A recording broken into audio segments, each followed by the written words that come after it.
transact online. So I think we're going to see a lot of exciting developments there. There's some fantastic companies. I think what I like about this area the most is that small companies can get into this pretty quickly. It's a high technology play. Workarounds with operators who are currently, I think, trying to twist everyone's arm. But there are applications out there which can, I think, really spark this off. Thirdly, around search, obviously search has become omnipresent, both local and vertical search. So local search, you're going to see city-specific search going in, done very well, again, in the US, yellowpages.com. People out here, there's a very exciting company I've seen out of Bombay. I haven't met them yet, actually. It's a company called Burp, just while I was doing a lot of research around this. They give you areas to go to, they search for places to eat, so really restaurants and related activities in the city. Currently only Bombay and Bangalore, but I believe they plan to spread, so says the site. And I think that we're going to see much more of that. Business model is around SEO, eventually ads, but I think right now the critical mass is not around ads, online ads, it's around SEO. So your CPC kind of model would be very relevant for you. So, relevant clicks given to different service providers. Another local search company is Guruji.com, which is, I think, trying to do, which has been done successfully in the US. But scope for a lot. This doesn't mean that the space is taken by any means. So there's clearly scope out here in these areas. Again, a pure play technology. So I think people out there who are strong on search, a lot of people I meet from the IITs who want to get into the search domain, I think we're going to see a lot of action here. And finally, I think gaming, Zapak has taken off from Reliance, and this is just the tip of the iceberg. What really drives gaming is this 18 to 35 male audience, people who are online. That's what makes gaming so big. Gaming is huge in China. It's huge in Korea and some other Asian countries. And I think India has all the right cultural kind of factors and habits for gaming to take off out here. So I think Zapak will start the market and there'll be many others to follow. Mega Games is an international company. I've also taken the liberty of taking a few wild cards, which I think could be, and we'd all like to see do well. But it's up to debate, and we can discuss that in Q&A. Very exciting model I saw in the US called Service Magic. Service Magic basically puts homeowners in touch with pre-approved professional service providers or vendors. So you want someone to come in and fix things at your home. In the US it's huge that you have to be pre-approved.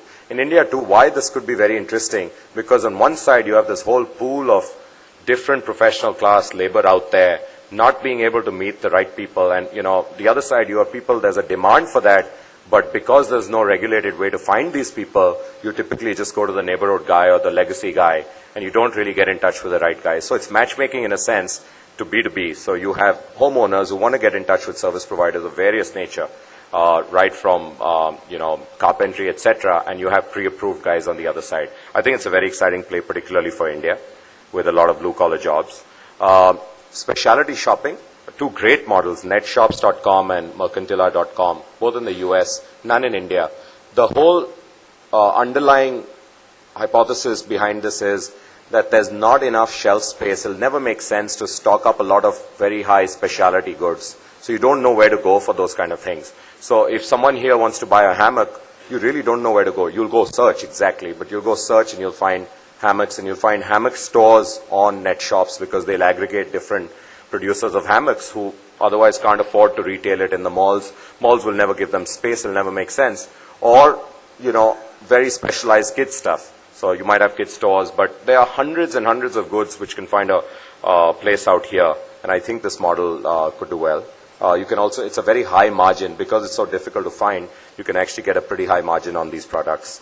Hyper classifieds, as I call them, they're really, if people are familiar with Craigslist, so it's classifieds of all different verticals, which are in one place, one country, on one site.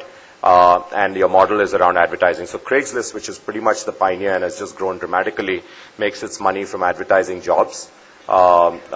Pretty much, that and some advertising, but largely some other advertising. But it's all, the classified market out here offline is fairly rudimentary.